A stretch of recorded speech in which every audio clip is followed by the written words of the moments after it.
कृष्णाय वासुदेवाय हरये परमात्मने प्रणतः क्लेशनाशाय गोविन्दाय नमो नमः। श्री कृष्णाय वयं नमः। भगवान कौन है? श्रीमद् भागवत में वर्णन है कि भगवान सभी के हैं।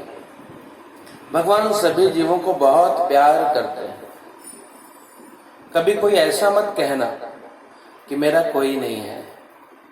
व्यक्ति अपने आप को अनाथ मान लेता है, लेकिन भैया भगवान हमारे हैं। भगवान हमसे बहुत प्रेम करते हैं, तो उस परमात्मा के कारण हम सनाथ हैं। यदि कोई कहता है कि मुझसे कोई प्यार नहीं करता, मेरा कोई नहीं है, तो भगवान को बहुत बुरा लगता है। कहते हैं कि मैं तेरा बाप। भगवान कौन? त्वमेव माता च पिता त्वमेव, त्वमेव बंधुश्च सखा त्वमेव, त्वमेव विद्या द्रविणम त्वमेव, त्वमेव सर्वम मम देव देव। भगवान कहते हैं सभी जीवों से कि मैं तेरा बाप जिंदा हूं, और तू कहता है मेरा कोई नहीं। तू कहता है मैं अनाथ हूं। परमात्मा की कृपा के कारण ही हम सब सनाथ हैं। जो निराधार है उसके आधार तो भगवान है। भगवान सभी के पिता है और सभी जीव भगवान की संतान है। यदि अपना मन हमको शांत रखना हो, तो जगत के लोग आपको क्या बोल रहे हैं वो कभी सुनना नहीं। मन को शांत रखने का उपाय श्रीमद् भागवत में है कि जगत के लोग आपको क्या कहते हैं वो कभी सुनना नहीं। क्यों? क्योंकि यदि आप प्रशंसा सुनोगे तो मन में अभिमान होगा। यदि आप स्तुति सुनोगे मन में अभिमान होगा। यदि कोई आपकी बुराई करेगा तो आपको बहुत दुख होगा। तो कोई लाभ नहीं है। कोई अगर अच्छा बोले तो आपका कोई लाभ नहीं है। कोई आपको बुरा बोलता है तो कोई आपका नुकसान नहीं है। जो बोले उसे बोलने दो। जो जगत के पीछे पड़ता है ना, वो हमेशा दुखी रहता है। राम जी ने सुना प्रजा मेरे लिए क्या कहती है, तो राम जी दुखी हुए। कृष्ण ने कहा मुझे किसी को सुनना ही नहीं। 16,100 कन्याओं के साथ विवाह किया है। सभी ने राजकन्याओं का तिरस्कार किया, तो कृष्ण ने सबको अपनाया है। भगवान की 16,108 पटरानियां हैं। जो अष्ट पटरानियां हैं भगवान की, गीता में उसे अष्टधा प्रकृति कही गई है। भगवान जब जगत में आते हैं ना, तो जो प्रकृति है वो दासी बन करके आती है, और जीव जब जगत में आता है तो अपने स्वरूप को भूल जाता है, स्वयं को भूल जाता है। उसे प्रकृति रुलाती है।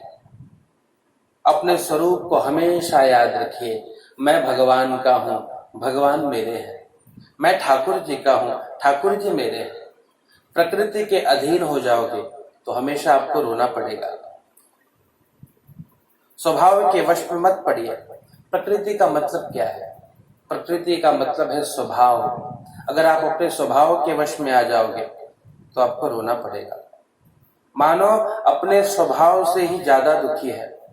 जिसका क्रोधी स्वभाव है वो अपने चारों तरफ पंखे घूमने पर भी उसका हृदय जलता है।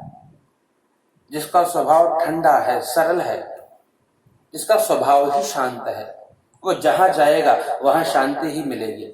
वो जहां जाएगा वहां शांति का ही अनुभव करेगा।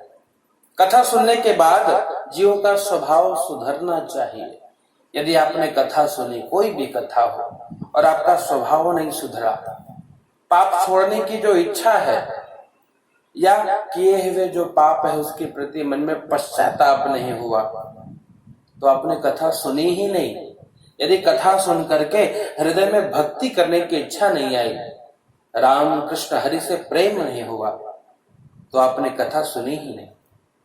इसलिए क्या करिए, कथा सुनिए, चारों धाम की यात्रा करिए, दान करिए, यज्ञ करिए। इससे पुण्य तो जरूर बढ़ेगा, लेकिन स्वभाव नहीं बदलता। स्वभाव जब सुधरेगा, मन से सतत भगवान का ध्यान करेंगे, जब मन से सतत भगवान के स्वरूप का चिंतन करेंगे, जब मन से भगवान के स्वभाव का स्मरण करेंगे, शांति से बैठ करके मंत्र जाप मम दृढ़ विश्वास, भगवान के नाम का जप करेंगे, प्रेम से भगवान की सेवा करेंगे, तो जो भगवान के सद्गुण है वो हृदय में जब आता है तो स्वभाव सुधरता है। स्वभाव को सुधारने का एकमात्र साधन है परमात्मा की भक्ति कर लेना।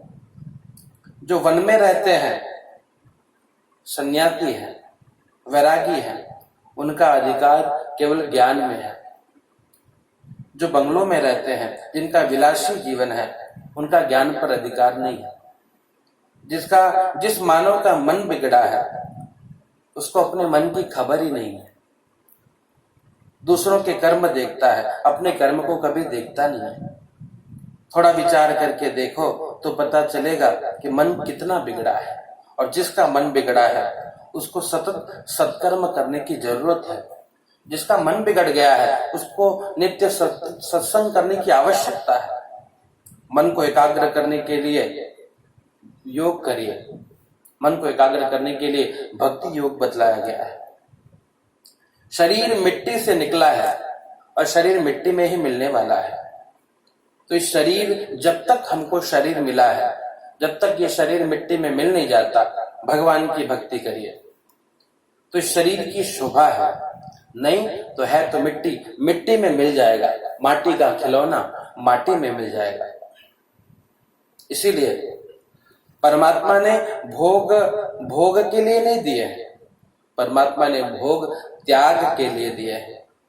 वेद जानते हैं कि जीव भोग छोड़ नहीं सकता, इसलिए वेद ने आज्ञा दी है कि विवेक से भोगो, भोग कर फिर त्याग करो। लेकिन जो विलासी जीव है ना, उल्टा ही अर्थ करते हैं।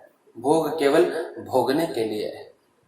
इसीलिए नित्य भगवान का चिंतन हो कि हे ठाकुर, आप मेरे हैं, मैं आपका हूं। जहां सुख है वहां दुख भी है, और जहां दुख है वहां सुख है।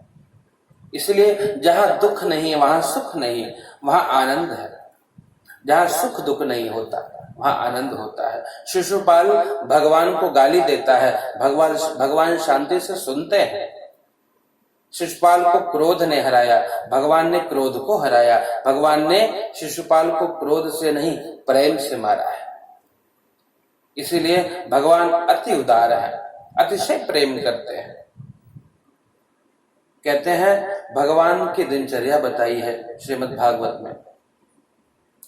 क्या है? प्रातः काल भगवान भी ध्यान करते हैं, जगत का ध्यान करते हैं। स्त्री पुरुष का ध्यान करने से मन बिगड़ा है, तो वो मन परमात्मा का ध्यान करने से ही सुधरेगा। प्रातः काल संकल्प करिए, आज से मैं वैष्णव बन गया, कभी पाप नहीं करूंगा। जैसा मन संकल्प करता है वैसा ही मन हो जाता है। संकल्प में बहुत शक्ति है। इसलिए जितना हो सके भगवान से प्रेम करिए, ठाकुर से प्रेम करिए और भगवान की भक्ति